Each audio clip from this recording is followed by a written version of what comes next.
I know that some in our audience know the finer points of hockey. The Chris Johnston Show. We are your friends. The biggest stories, bringing you inside the game. What did you hear? The Chris Johnston Show. What is going on? Here's Chris with your host, Julian McKenzie. Part of the game. This past weekend was an amazing sports weekend. We had World Cup qualifying, Canada and the United States. Canada getting the job done. 2-0, getting the job done over the United States. Is that a Davies jersey? It is an Alphonso Davies jersey, the all black.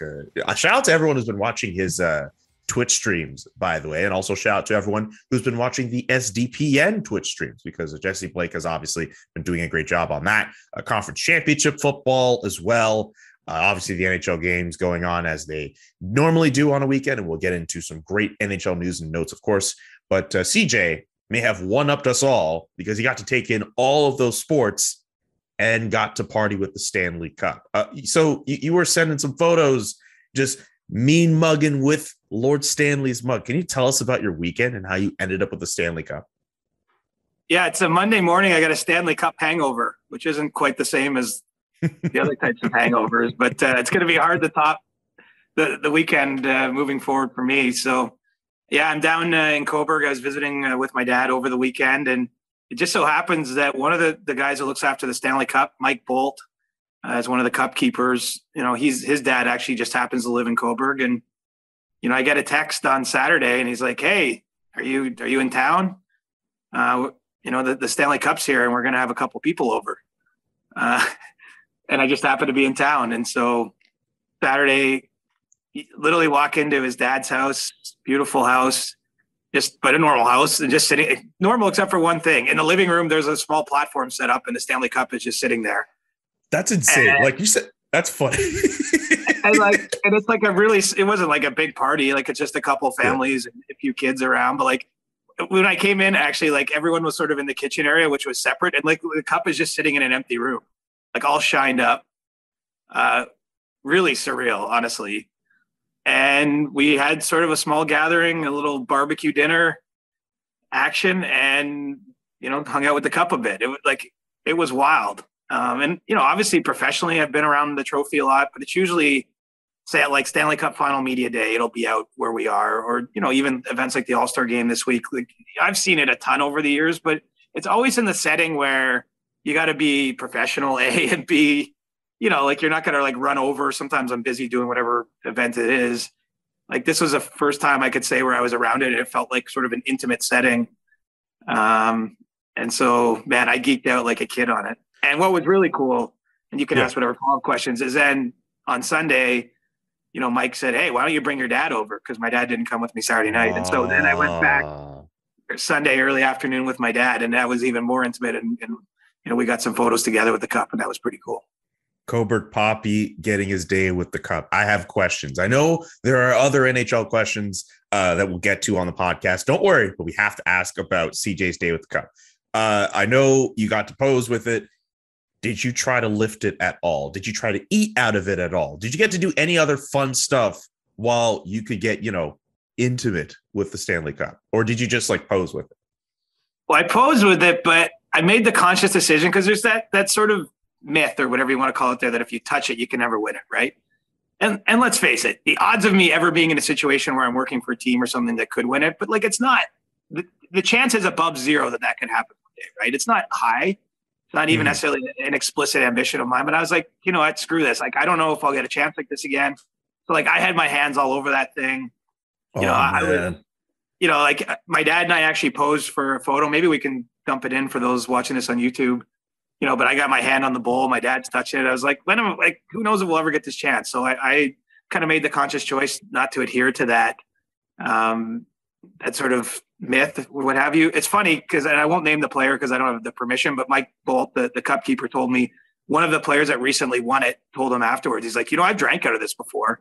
So, you know, I figure if a player on a team that's won the cup in the last few years drank out of it before he ever got a chance to win it, what's the harm if I can just touch it?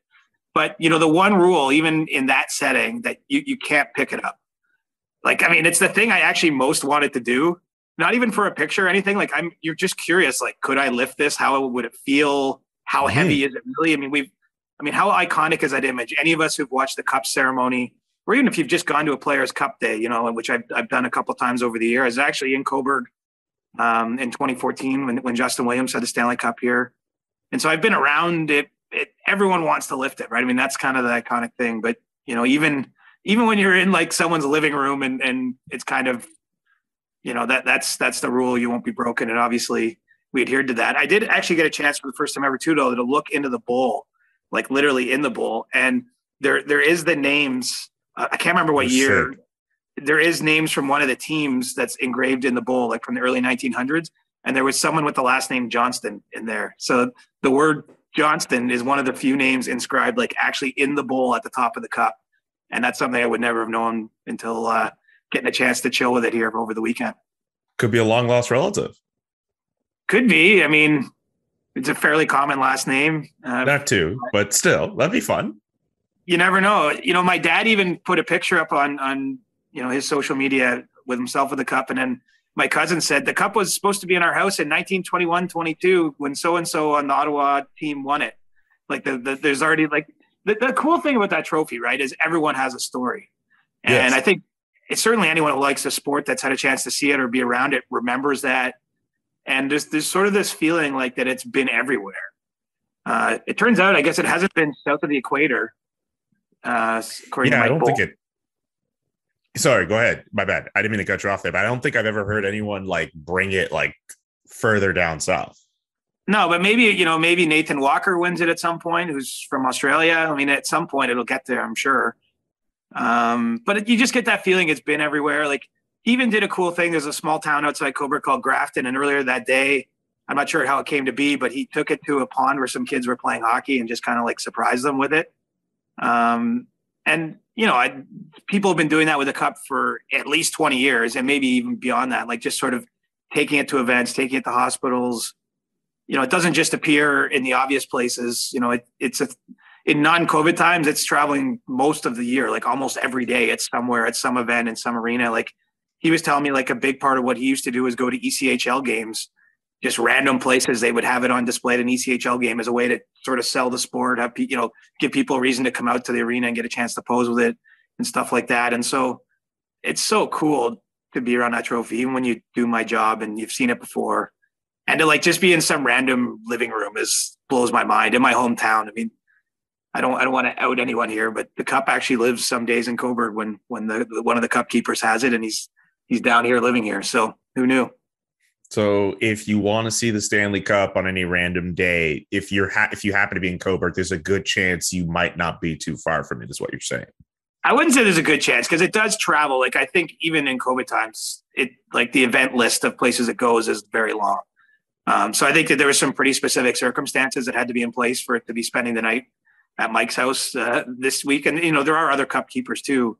You know, everyone, It's sort of something that I think the average person knows Phil Pritchard because he's been in the MasterCard commercials back in the day, or even, you know, Phil and Craig Campbell, who works at the Hall of Fame. They're the two guys that each year bring it out for presentation with the white gloves on to the winning team. So people know of them or aware of them, but, you know, it's actually a team of people that travel around with it every day that do the summer tour with, you know, where the players each get their day with the cup and staff members of the teams.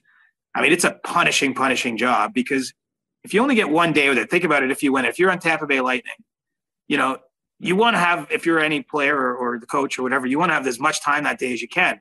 But the person the next day also wants to have as much time with it as they can. And the next day and the next day. And obviously there's travel involved. And so the cup keepers don't get a lot of sleep when they're in the grind of that. And so there's actually a team of them that do it. So, you know, Mike Bolt has done a lot of that work over the last 20 years. And he's, you know, the one that lives down here in Coburg. But, you know, there's actually a group of them that actually somehow keep that trophy on the road more than, it's got more frequent flyer points than anyone else in hockey, put it that way. And they clean it too, you know, because not only are those people celebrating with the Stanley Cup, they might do something like, oh, I don't know, eat poutine out of it. Like I think Mathieu Joseph did that when he won the cup with the Lightning last year. Ice cream, cereal, poutine. I'm sure there's a lot of other stuff that's been eaten out of it. I mean, that seems to be one of the things a lot of the players do. It's kind of funny. Like I've never thought, like, imagine you won it and you got one day with it. You got 10 hours, say. Like, well, how would you fill those 10 hours? I mean, obviously you'd want your friends and family, people that mean the most to you, to be part of it. You might want to share it with your community. that was something cool that Justin Williams did in 2014. They had like a small parade here through town and took it to the band shell at the beach. And there's, a bunch of kids out there. And he actually had a really inspiring message that, I was once a kid in this small town and, trust me, if you follow your dreams, you can do this. I mean, I think you want to kind of use it for some personal time. You want to thank friends and family, and then obviously the community or somewhere close to you, you want to find a way to do it. And so it's kind of stressful, like planning a wedding or something, what you do with those 10 hours, because I'm sure it goes quick. And it's, a lot of people want a piece of that when you get that opportunity. And, I'm not sure I'd eat anything out of it, to be honest. Like that wouldn't be my priority. I wouldn't mind drinking out of it though, if the opportunity ever comes.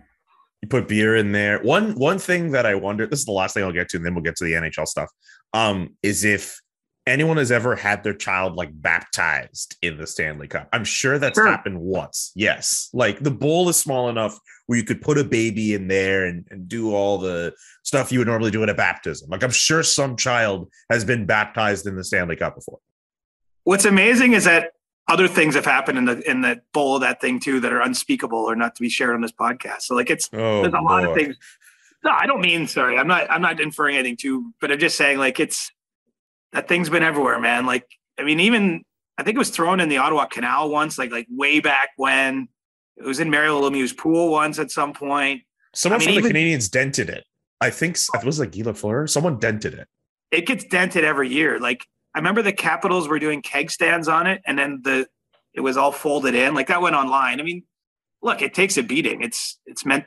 That's what's kind of cool about it in a way. Like obviously, I'm not saying anyone should seek to break it, but I mean, it is like it's almost like it's a thing that exists, right? Like it's an inanimate object, obviously, but there's something more there. I think that's part of the appeal of it. I mean, it's just a straight up beautiful trophy, but I think that just the feeling that it's been, that you can drink out of it, that you can pass it around, that you could baptize a baby in it or eat ice cream or all those things. Like I don't know. It takes on like a quality that I find other sports trophies really don't. I mean, there's other pretty sports trophies. Like I wouldn't mind the Canadian men bringing the World Cup trophy home from Qatar later this year, of course. But like even that trophy, it's nowhere near, in my mind, as iconic, even though it's better known maybe around the world. But the Stanley Cup is truly a special, awesome thing. Are you ready to go from arguably the one of the best trophies in sports to talk about a franchise that is nowhere near close to winning one anytime soon in the Arizona Coyotes and this weird arena plan that the University of Arizona State seemed to have confirmed that it is happening. A 5,000 seat venue could be the future home of the Coyotes for the next few years. Are you ready to go in on that and explain it to me? Because it doesn't make any sense to me. It doesn't. Well, here's why it makes sense. Okay. Is the Coyotes owners really want to keep the team in Arizona. Clearly. And there truly are not, I mean, Glendale, the arena where they've currently been playing, that relationship with the city council has soured to the fact that, they're basically kicking the Coyotes out at the end of the season, and they don't seem at all willing to even extend 1 year or 2 years the lease while the Coyotes make other plans.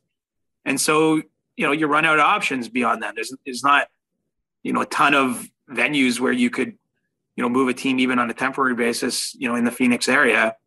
The reason they believe this is a good idea is that it's in Tempe.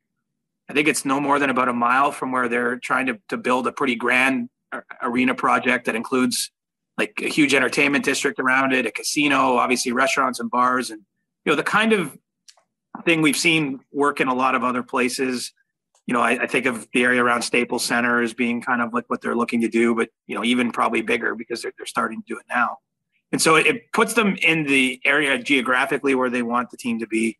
They see the opportunity in this, that, okay, yeah, the downside is only 5,000 tickets to sell. The upside is that it's going to be the most intimate building you could ever see an NHL game in anywhere. And I think that they're hoping to do something that gets attention that way, as a go-between before they build this big arena.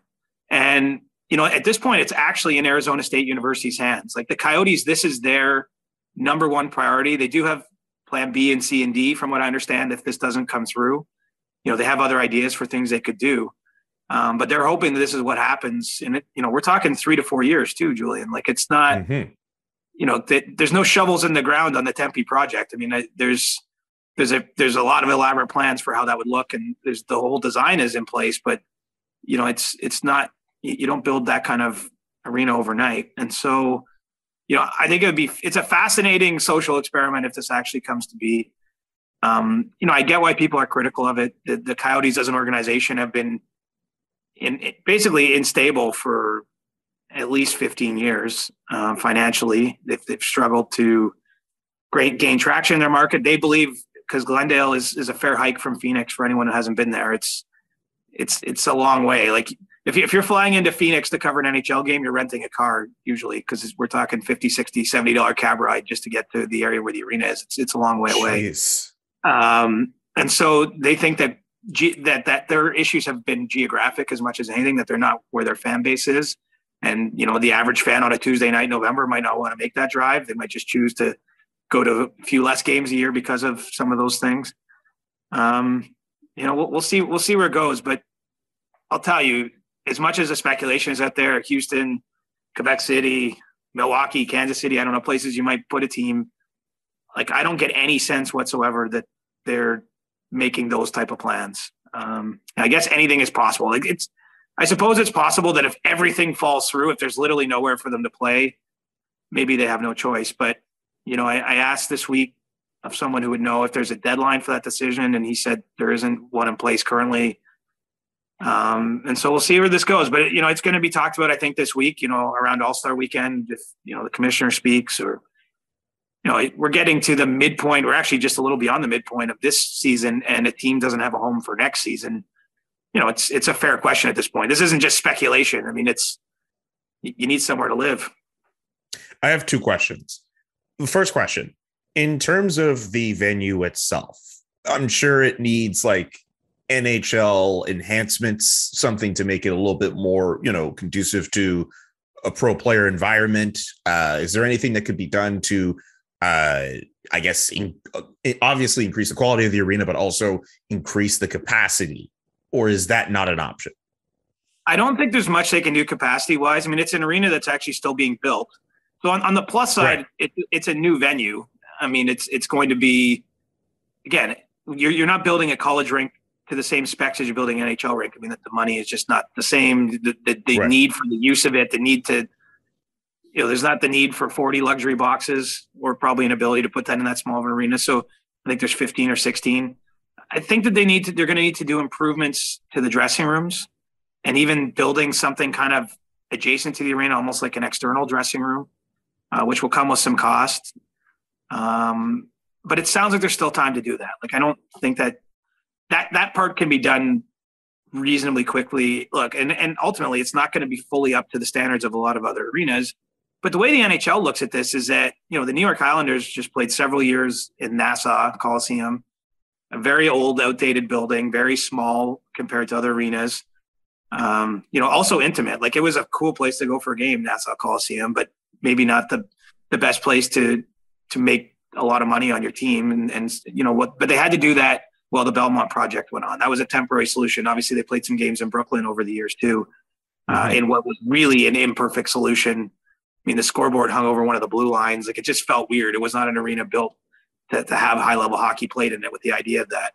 And so I think they see it along those same lines with the league. Like, this is not an ideal solution, but if Arizona can get where they're building that new project in Tempe, I think the league is more than happy to let this go on for a couple of years, because the prize at the end of that rainbow is pretty strong. And clearly this is a market, like, no matter what you think of this market, like, clearly the NHL prioritizes it. I mean, there's been a lot of opportunities not to have the Coyotes in the desert anymore. Even going back to when the Thrashers moved to play in Winnipeg, like, there was a scenario where the Coyotes might be moving to play in Winnipeg at that same time. It all came down to a Glendale City Council vote. I can't remember what the exact issue was at the moment, but my point is, it was dangling by enough of a thread that there was contingency plans in place. Obviously the league bought the team out of bankruptcy and ran it for a few years. Alex Morello that owns the team now, he's got a lot of other businesses, and he sees this as part of those businesses. Like, he owns a chain of casinos. He owns a whole bunch of things. He owns a bunch of pizza restaurants. Like, I think he sees this as part of sort of a larger financial strategy to do with his other holdings. And so, he bought the team to keep in Arizona. I get why the skepticism is out there because this team always seems to run into problems, but I don't get any sense in talking to people around the Coyotes that the easiest thing, I guess, would be to move it if that was their desire. I think that they really believe that if they get the right set of circumstances there, that it can be a successful venture. And so I think the league is willing to let them do something like this, which is frankly out of the box. What someone said to me too, Julian, is it's not like they sell out in Glendale, right? Like I think their current attendance figures is somewhere around 11,000 on average this season. They said that like in a 5,000 seat arena priced correctly, they're not actually leaving as much money on the table as you might think because they're not maximizing the revenues in the place where they currently call home. So look, I'm sort of fascinated by like, I hate to say that I'm pulling for it to happen, but first of all, I don't like to see any fan base lose its team. Like, I was back there when like Winnipeg got the Jets back. I went to the first game, it was actually against the Canadiens.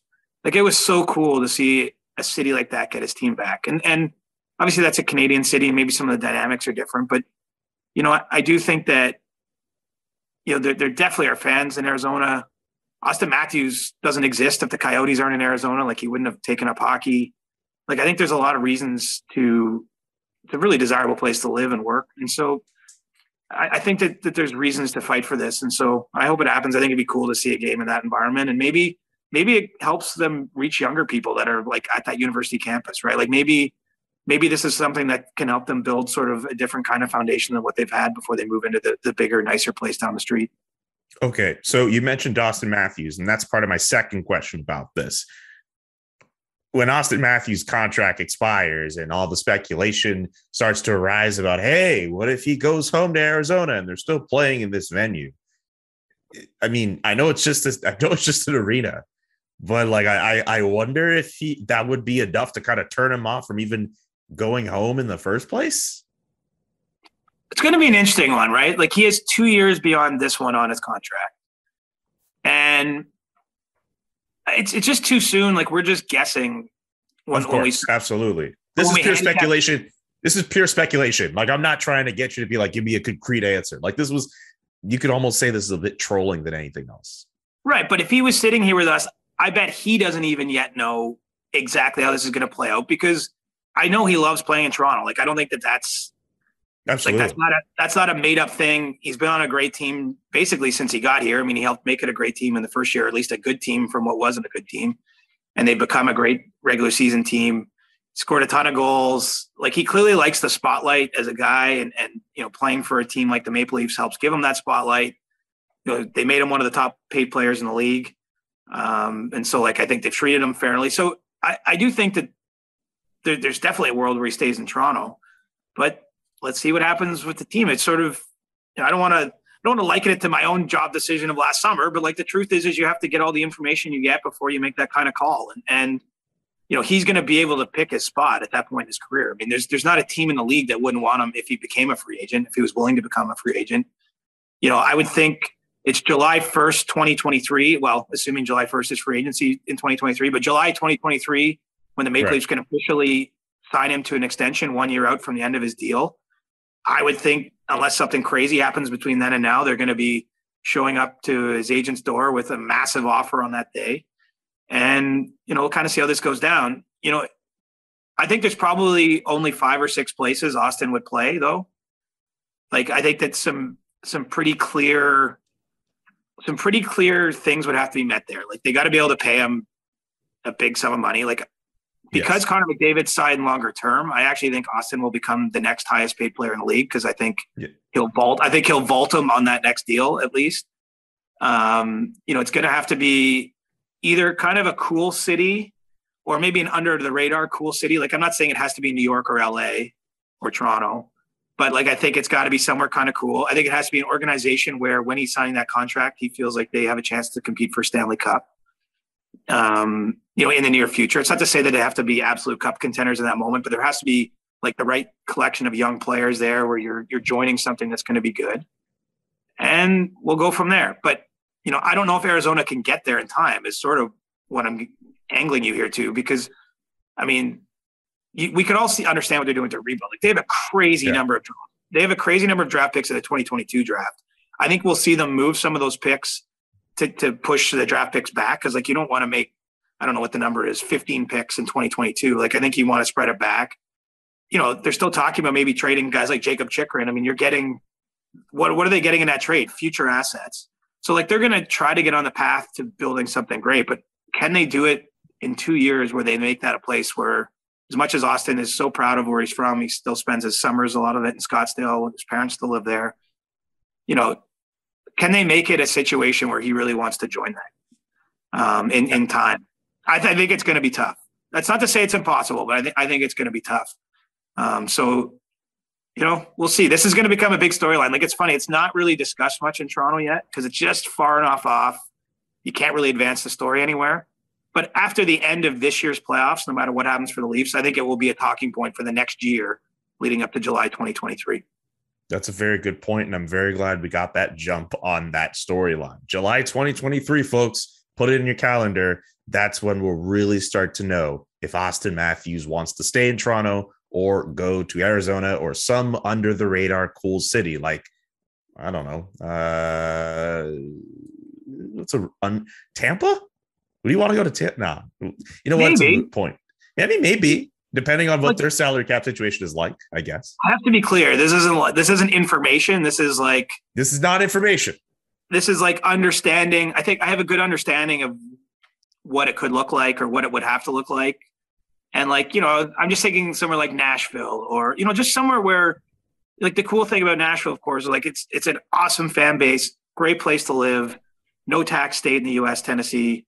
Like I'm just saying, if that team was in a spot, and who knows, like 2 years is an eternity. Like the Montreal Canadiens, and I'm not kicking them, but like they were in the Stanley Cup final in July, and they're in last place in the NHL. They're bad, but they're in the last place in the NHL as we get to February 1st. Like it's like not even close to a full year later. Like things move fast in pro sports, and so it's hard to project out which teams will be cup contenders still by 2023, 2024 when he's making this decision.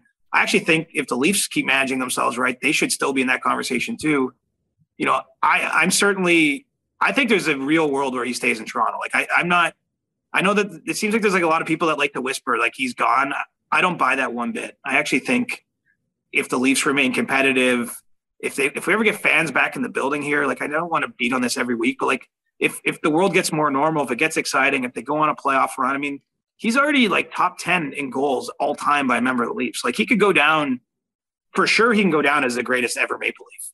And you know, we're talking about 100-plus-year-old franchise. Right.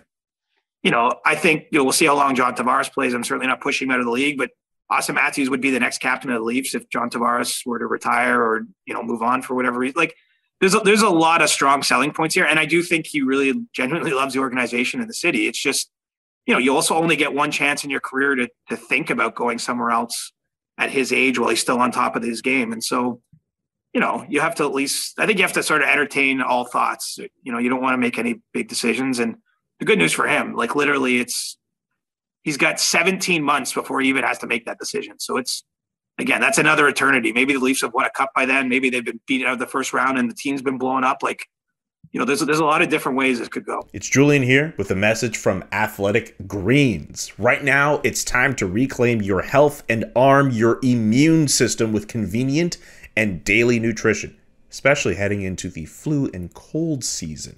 Ugh, it's not a fun time. In just one scoop in a cup of water every day, that's it. That's literally it. That's amazing. No need for a million different other pills and supplements and all that extra stuff. Athletic Greens is it. To make it easy, Athletic Greens will give you a free 1-year supply of immune-supporting vitamin D and 5 free travel packs with your very first purchase. All you have to do, visit athleticgreens.com/Johnston. It's CJ's last name. Like, how easy? It doesn't get any easier than that. athleticgreens.com/Johnston to take ownership over your health and pick up the ultimate daily nutritional insurance. It's almost Valentine's Day, and love is in the air. Whether it's a third date or a 30-year anniversary, you do not want erectile dysfunction getting in the way of a perfect night. If you've been experiencing ED, then visit GetRoman.com/Johnston and speak with a U.S. licensed healthcare professional about ED And if prescribed, you can get $15 off your first month of treatment. With ED treatments, you can have the self-assurance that comes from knowing you've prepared yourself for the moment, when the moment comes. Pick up your phone or laptop and complete a free online visit with a U.S. licensed healthcare professional. Roman offers 5 prescription treatments, including the brand and generic version of the most common ED medications. A U.S. licensed healthcare professional will work with you to find the best treatment plan. If prescription medication is appropriate, it ships to you with free 2-day shipping. To make sure you get your package in time for Valentine's Day, your order needs to be placed by February 9th. So don't waste any time. Start an online visit today. With Roman, you get free ongoing care for erectile dysfunction, all from the comfort and privacy of your home. The whole process is straightforward, convenient, and discreet. It's simple. GetRoman.com/Johnston, and then you can complete an online visit. GetRoman.com/Johnston. Or what about a team like Colorado, which of course will have to deal with a superstar of their own and their contract to have to deal with? I'd forget when Nathan MacKinnon's contract expires, but he's probably on the best value contract in the league. You got a guy who's making just like a shade over $6 million, but the Avalanche are really good. And I know McKinnon's been out of the lineup for the last little while. They're on an 18-game home winning streak, by the way. Again, the whole Matthews thing, we'll probably get into way more detail how many months down the line. This is just me trying to transition over to the Avalanche being as good as they are.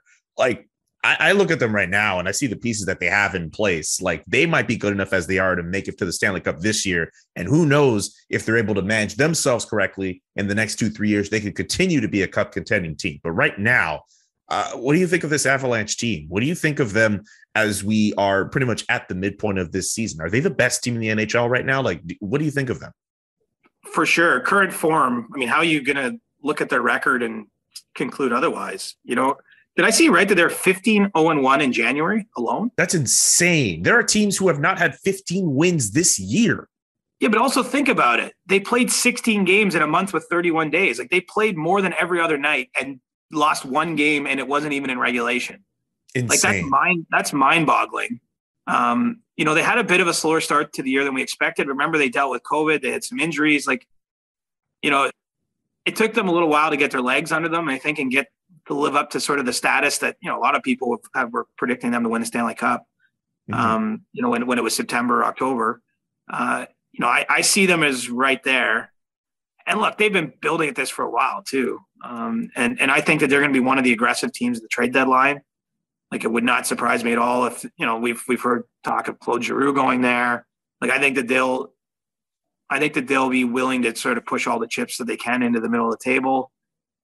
They're at, you know, they're ahead of the Leafs, but they're in a similar spot as the Leafs because, like, they, you know, your window, it doesn't always last forever. I mean, Pittsburgh had some down years between those 2008 and 2009 Cup final appearances before they got to 2016 and 17, right? Like, they had to retool a lot of the team. Like, that's what teams like Colorado and Toronto will eventually have to do, because it's not just McKinnon that needs a new contract, right? Like, you've got an extension kicking in for Makar. You know, it's going to be a constant, you know, stressor on that team. Like, you know, Nazem Kadri is having the year of his life. Like, I think he's 2 points off his career high, and he's played 40 games. You know, a guy who's been in the league for 10 years. He's to call this a career year is understating how much better or more productive this season has been than any other one. I mean, he's likely gone in the summer. And so the challenge will always be to have the right players around the top guys on these type of teams. And yeah, I think the Avalanche are it. They actually played one of the best games I saw in all of January was a game between the Avalanche and Leafs, where the Leafs went ahead and Colorado came back and won the game. It just, like, great game. You know, Matthews had 2 goals in the first period. It was like a really dominant, and then McKinnon pushed back and his line was like, it was a fun, awesome game on a Saturday night. And so, you know, I think that I have both of those teams as in the top 5 in the league right now. And if you want to put a bet down somewhere, I think you could do a lot worse than picking the Avs to win the Cup. McKinnon, his contract expires after the 2023 season, making $6.3 million annually with a modified no trade clause. That's just, like, I know we had a segment like a couple of weeks back where we were talking about the best value contract in the NHL, and someone tried to make the point that it was Alex Formenton. It's clearly Nathan McKinnon. Drake Batherson, excuse me, not Alex Formenton. But it's clearly Nathan McKinnon. It's ridiculous. Yeah, like when you're talking about a high-end guy, I mean, you can find players around the league. There's a few guys that make like 900,000 or $1 million that are having pretty good seasons, like Evan Rodriguez or Michael Bunting, fall into that category. There's others too. But, when you're talking about a guy at the top end that's only making $6 million, I mean, he should be making 12. Like he's making at minimum half of what he should make. And there's an argument, maybe he should be making, McDavid money or even above that. Just, it's all timing, right? Nathan MacKinnon's career, for a number one overall pick, it just took him a couple years to get to this level. I mean, he was never bad, but he wasn't dominant in those first couple seasons. And, at the time when he signed this deal, there was talk of doing a shorter contract, but he wanted the security of this deal. And I think that's something we overlook sometimes when we talk about contracts, is that, and it's hard because we can't be in the players' minds, but sometimes the players that sign, say, a 6-year contract and then outperform it, we say like, oh, their value, he shouldn't have signed that deal. But like maybe without that security, maybe he never gets to that stage of his career. Like some guys really struggle with contract years, just the stress of it, that, maybe put extra pressure on themselves. They don't feel like the team values them. There's maybe some uncertainty there. Like, do they really like me if they only want to sign me to a 2-year, second contract? And so, I think that when we look at that second or third deal that MacKinnon signed, part of that is that the Avalanche showed him the love and still paid him an amount of money that if this was all he made, I'm sure he could live comfortably for the rest of his life. And the good news for him is there's no way now he doesn't hit a monster home run on the next one. Although he's actually said in the media that he's willing to take a discount to stay in Colorado. So, we'll see if that comes. He said that a year or two ago. I believe it was an interview with Forbes, I want to say. But yeah. Well, we'll see. I mean, there's more to life than money too for these guys, and if he's comfortable there, if he feels like he has a chance to win a cup or a second cup, if they win one this year, then maybe he does take a little less. Absolutely, but in any case, Nathan MacKinnon, get paid. I just thought of something when I was saying. I just thought of something when I was saying make a bet, like, and that you could do worse than the Avalanche. I'm going to Vegas this week. Should we make like a CJ Show bet of some sort? Like, should we have me like place a few dollars on? It doesn't have to be the cup winner, like. Is there any sort of futures bet that we should be entertaining, do you think, or what, as a show here? Okay. We can put it in the pot, like for when we get together, like if we hit on it, we can, buy some beers out of it or whatever. We split the pot. What's a really good bet that we could make? Well, here's the thing. Let me plant that seed today.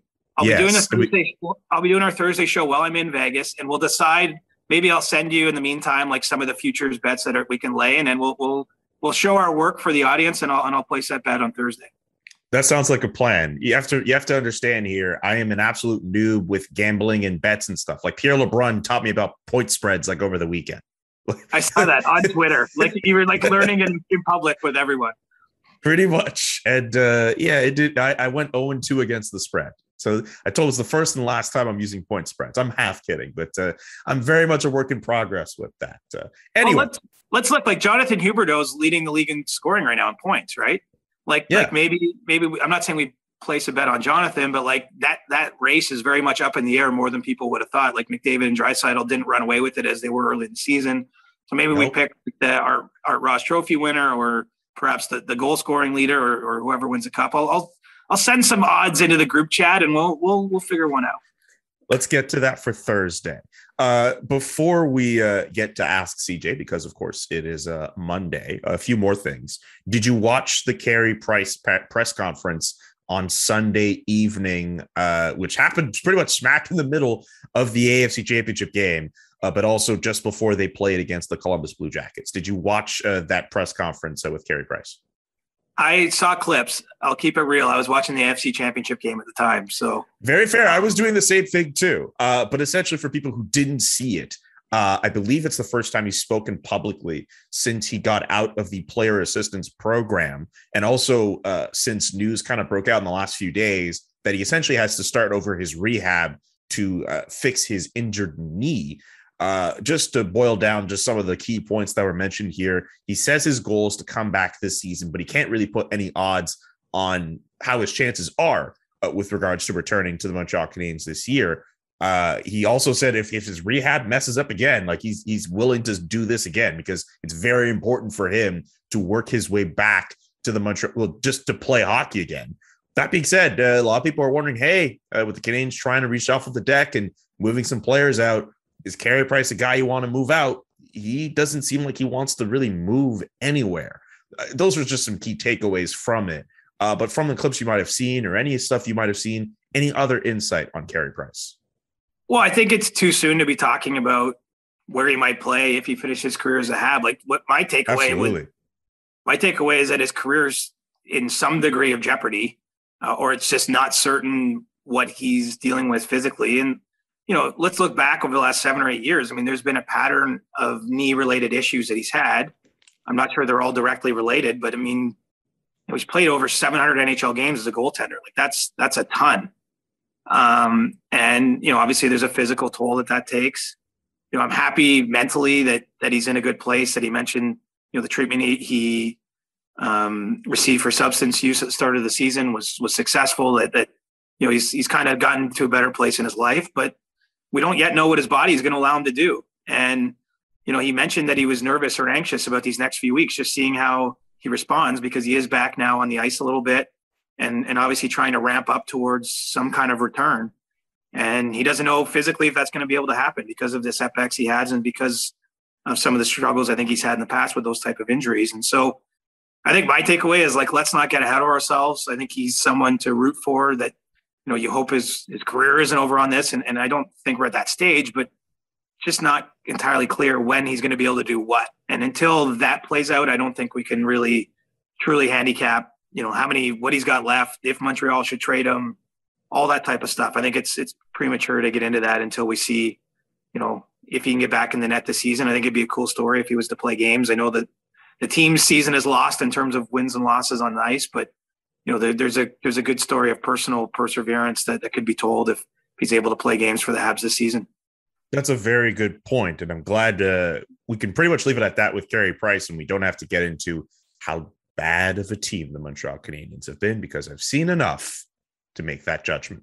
You are obviously going to be in Vegas. Though, the one thing that I think is missed about Montreal's situation is they've had a crazy season of injuries and COVID losses, and I know no one forecasted going from the Cup final to last place in the league at the midway point that quickly.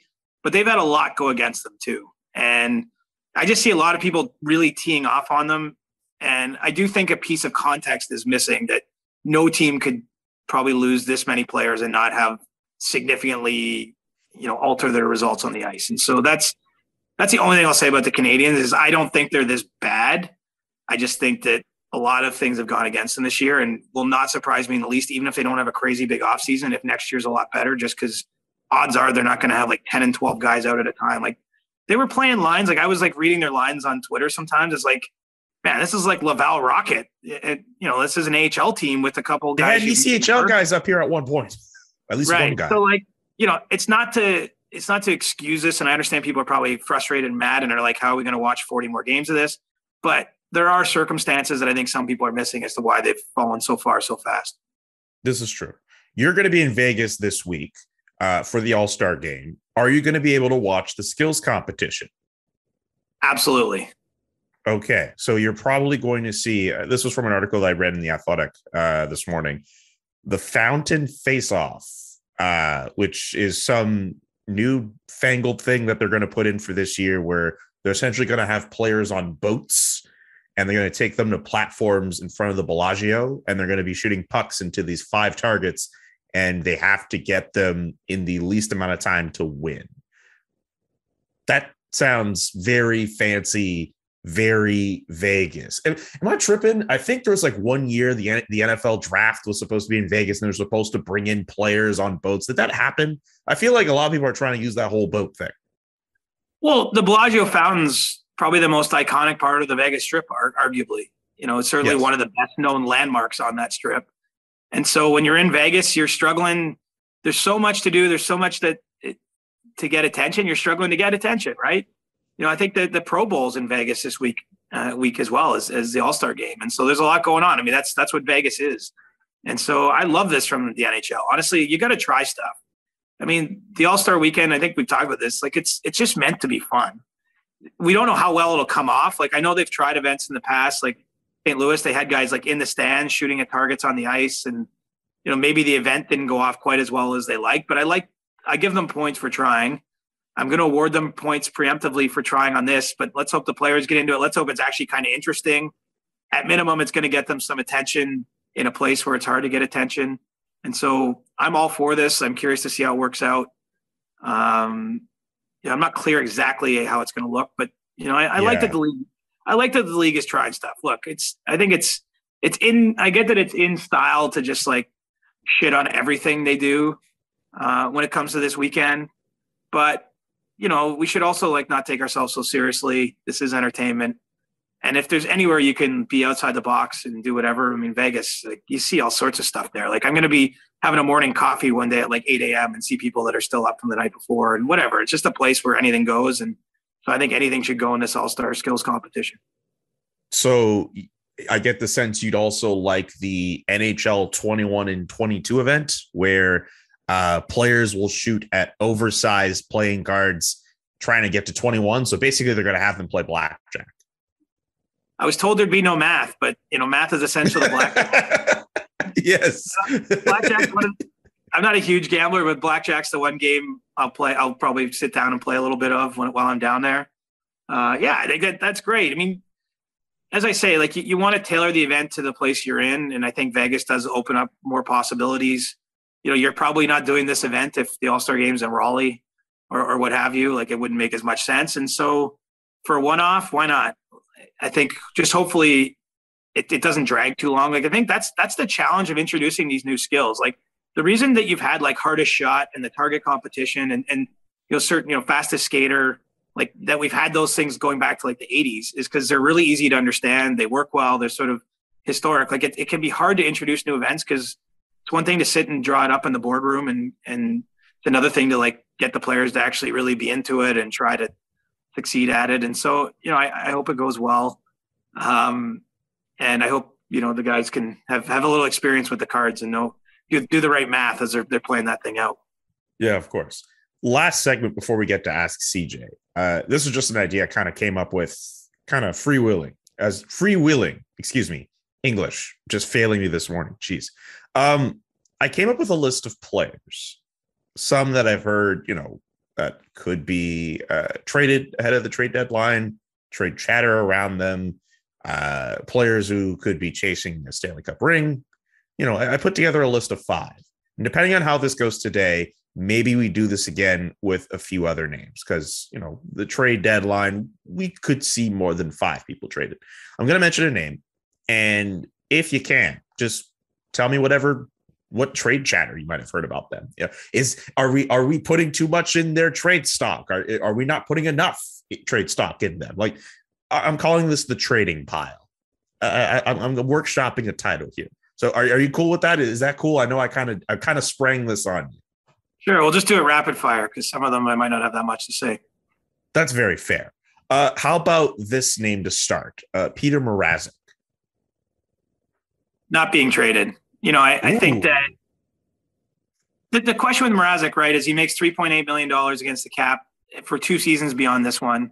The Leafs obviously are a team that have a lot of money committed elsewhere. They don't have a lot to play with. And Jack Campbell is a pending unrestricted free agent. And so, if Jack Campbell gets paid $5 or $5.5 million on his next contract, which is at this point probably something that he can quite rightly ask for, it's hard to see the Leafs also paying another goaltender $3.8 million at the same time. And so I get why people are connecting the dots here that Mrazek probably isn't a long-term Maple Leaf despite having 2 more years on his contract.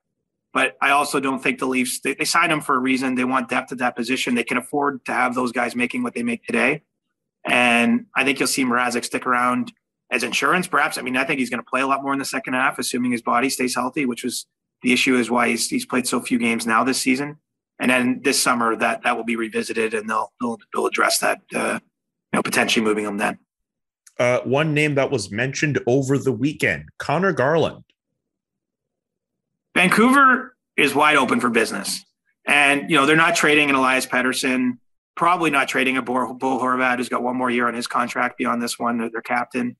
But I do think that they're open to Connor Garland. JT Miller certainly is someone they're at least considering whether he should be moved. And, as Jim Rutherford said, they're a capped out team and they're not a playoff team as of this moment. I mean, maybe they can rally and get in the second half, but the odds are stacked against them.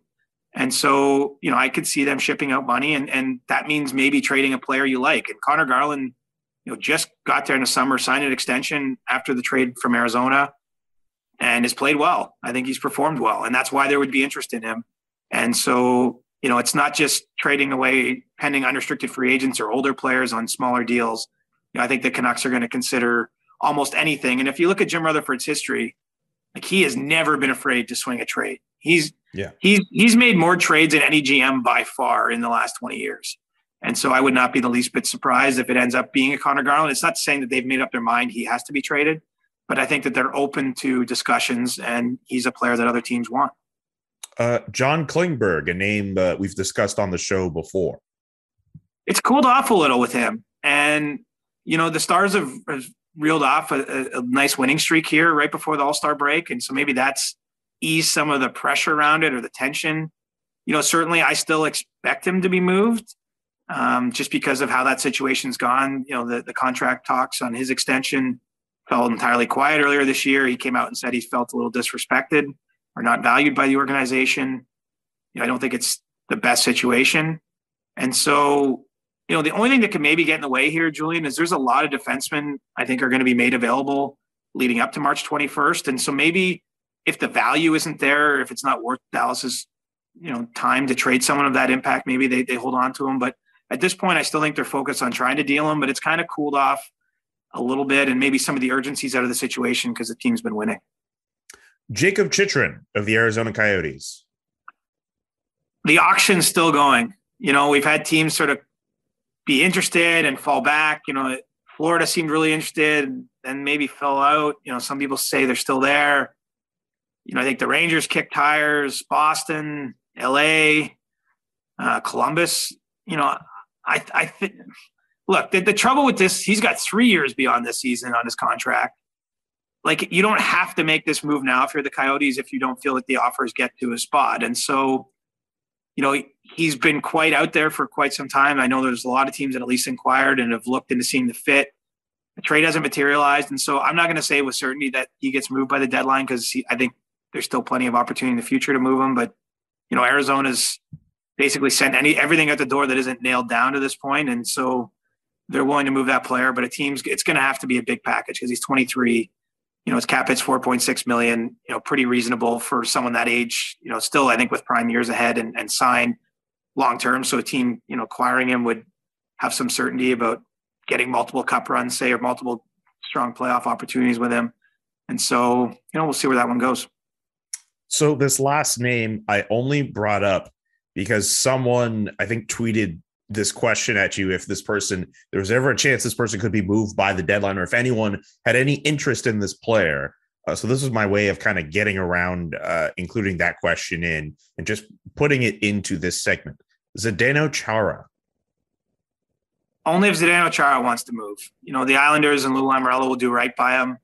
That team's still, like, they're a long way back, but they've got games in hand. Like, they still haven't thrown in the towel internally on making the playoffs this season. And so, I don't have any sense yet if that's something Chara would want or if the Islanders will consider. But, if it gets closer to March 21st and it's more apparent that it can't make the playoffs, I don't see why not. I mean, Chara's in that mode. He's clearly, chasing a cup. He left Boston to go to Washington last year. He signed with the Islanders this year. And I do think because he's on a manageable contract, there would be contending teams that would bring him in just for his presence, for using him on depth, maybe on a third pairing role type of thing. And so that one will have to be decided as we get closer to the deadline. And that concludes Trading Pile. I liked how that went. I thought that was pretty good. I might bring that back. It might be a good way to hit a number of issues around the league without spending too much time on them, because obviously there's going to be a lot of rumors and things swirling around these next 7 weeks. And yeah, I like that too. That's pretty good. That reminds me of a segment that I know I'll have to bring back at some point, the grab bag. Don't worry, we'll bring it back. Someone asked. Does this sound familiar? You got one device that lets you catch the game live, another one that lets you stream your favorite shows, and you're watching sports highlights on your phone. I know I like to do that. And you've got your neighbor's best friend's login for the good stuff. I want to tell you about a simple way that gets you all the entertainment that you love without the hassle, and a great way to finally get your TV together. It's called Directv Stream, and it brings your live TV and on-demand favorites together like never before, so you can watch your favorite sports, movies, and shows all in one place. No more juggling remotes. You don't need to buy another device ever again. And the best part, there's no annual contract. Get rid of the clutter and the confusion and get your TV together with Directv Stream. You can learn more at directv.com. That's directv.com. Compatible device required. Content varies by package, but just go to directv.com. We're still in the middle of winter. Football and basketball and hockey very much in full swing. And for many of us, there's no better way to enjoy the games than by having some skin in the game. That is why BetMGM remains the exclusive betting partner of The Athletic. And as a fan of The Athletic, you can bet $10 to win $150 plus a free 3-month subscription or extension of your subscription to The Athletic when you bet with BetMGM using our promo code. Sign up at betmgm.com and use the promo code TheAthleticPod at checkout to take advantage of this special offer from the king of sportsbooks. That's bet $10 to win $150 plus 3 months free from The Athletic at betmgm.com, and you have to use the promo code TheAthleticPod at checkout. The Athletic Pod, all in one word.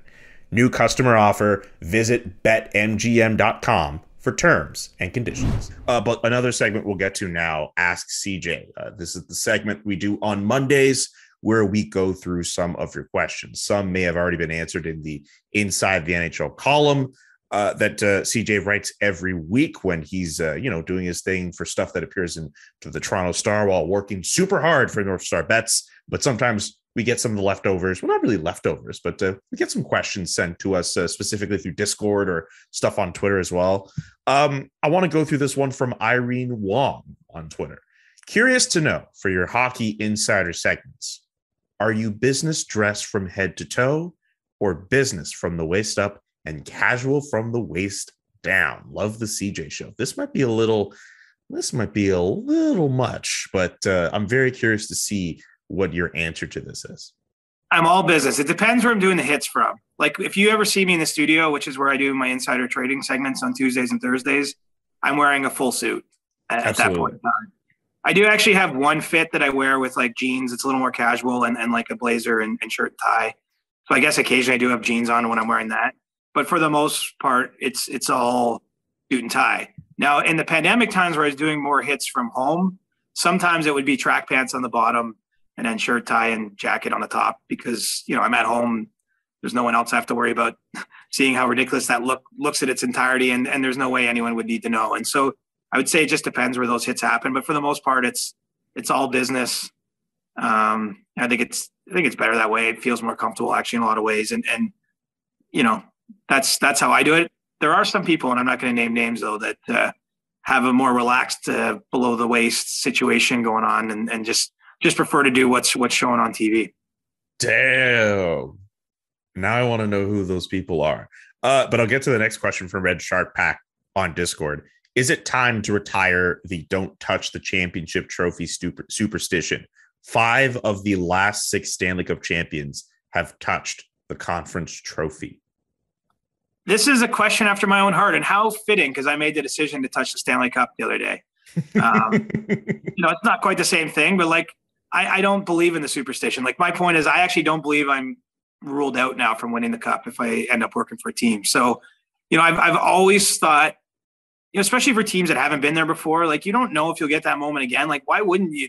You've still won something. If you win your conference, like whatever team wins the Eastern Conference this year, like that's a huge accomplishment. And so if you get to that point, like I've got no problem with that team grabbing the trophy and taking some nice pictures on the ice. Like I think even if you never win a Stanley Cup, that's a pretty cool moment to have with your teammates. And so I've always thought it was a good idea. I remember, Sidney Crosby, who was very superstitious, notably didn't touch it in 08, and they lost the cup final. He's touched it every year since that they've got there, and they won in 2009, 2016, and 2017. Like I think that just makes sense. And so I'm all for teams I would retire that superstition. I think most superstitions in general, while some of them can be fun, aren't really that productive. And so, yeah, grab it, enjoy it, take a photo.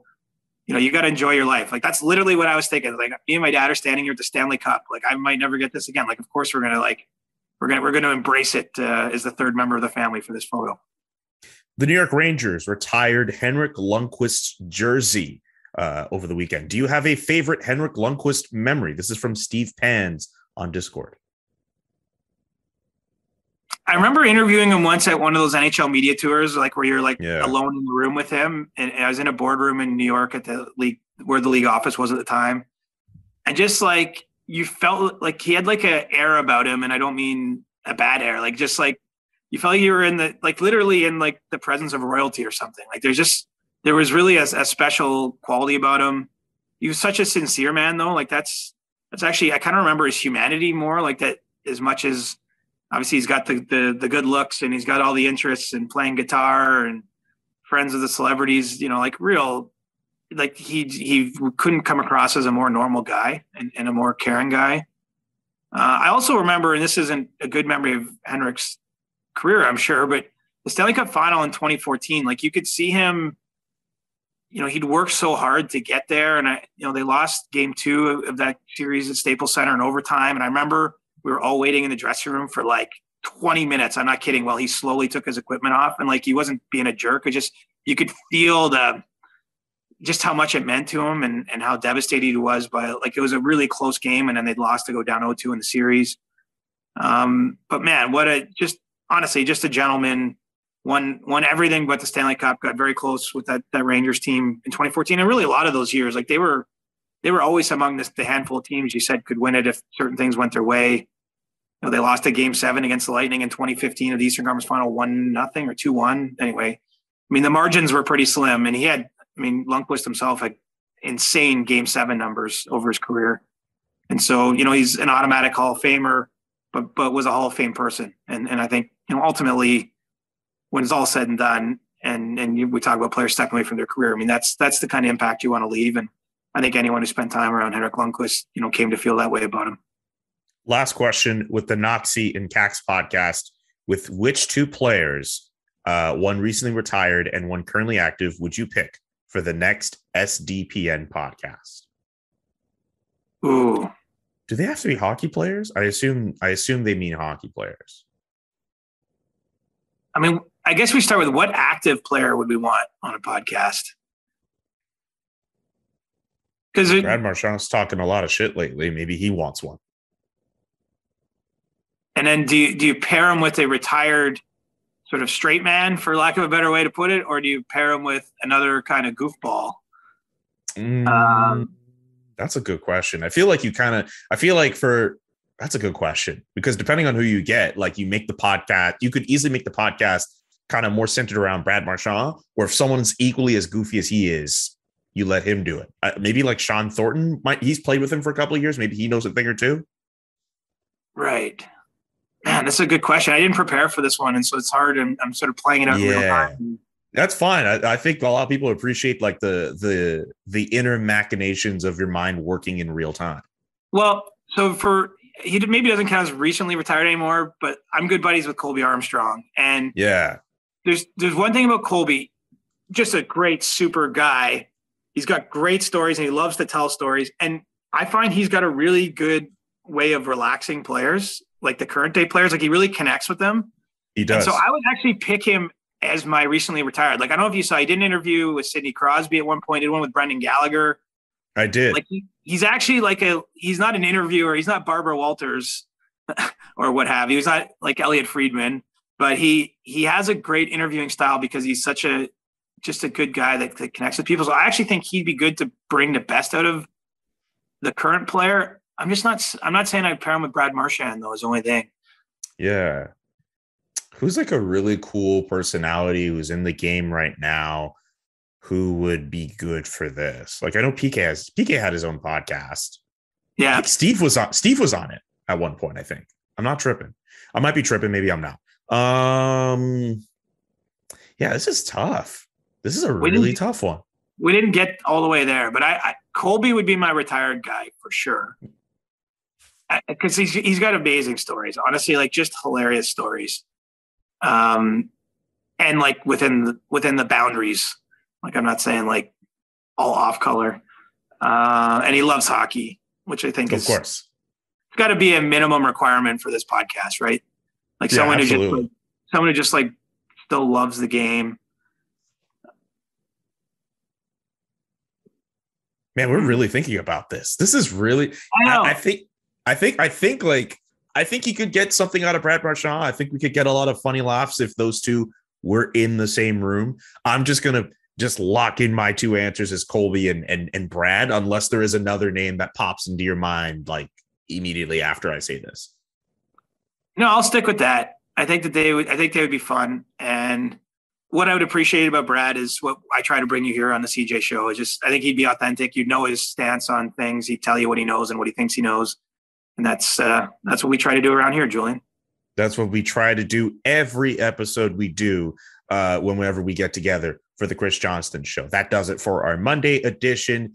Thursday, of course, we will have stick taps. We will have all the other fun stuff. CJ will be in Vegas by then. So, hey, behave yourself, CJ. You have work to do. Don't get too wild.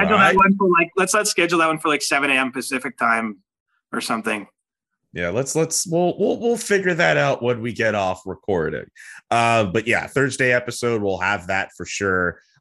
Be sure to check out CJ up on Twitter. Reporter Chris is the handle. North Star Bets is the place he works for. And sometimes you can read his stuff in the Toronto Star. I have stuff at The Athletic. Subscribe to The Athletic because it's just cool to do. And of course, check out all the other great content you can find at SDPN, wherever you listen to podcasts. And of course, on the YouTube page, Agent Provocateur, Noxie and Cax, the Steve Dangle podcast. I guess that podcast is okay. And maybe other cool, fun stuff too. You know, we got a lot of stuff going on. But yeah, we got a lot of good stuff going on. CJ, did you want to add anything before I wrapped this baby up? No, it was a fun weekend. I got close to the Stanley Cup, got close to greatness. It's going to be fun this weekend too. As much as the All-Star game, I get, isn't maybe compelling. It's actually a neat event to be around all the top players. Sort of like the closest we get to a hockey convention, you know, that and the draft. And so I'm excited for this week to get out there and see some people again, because it's been a long time.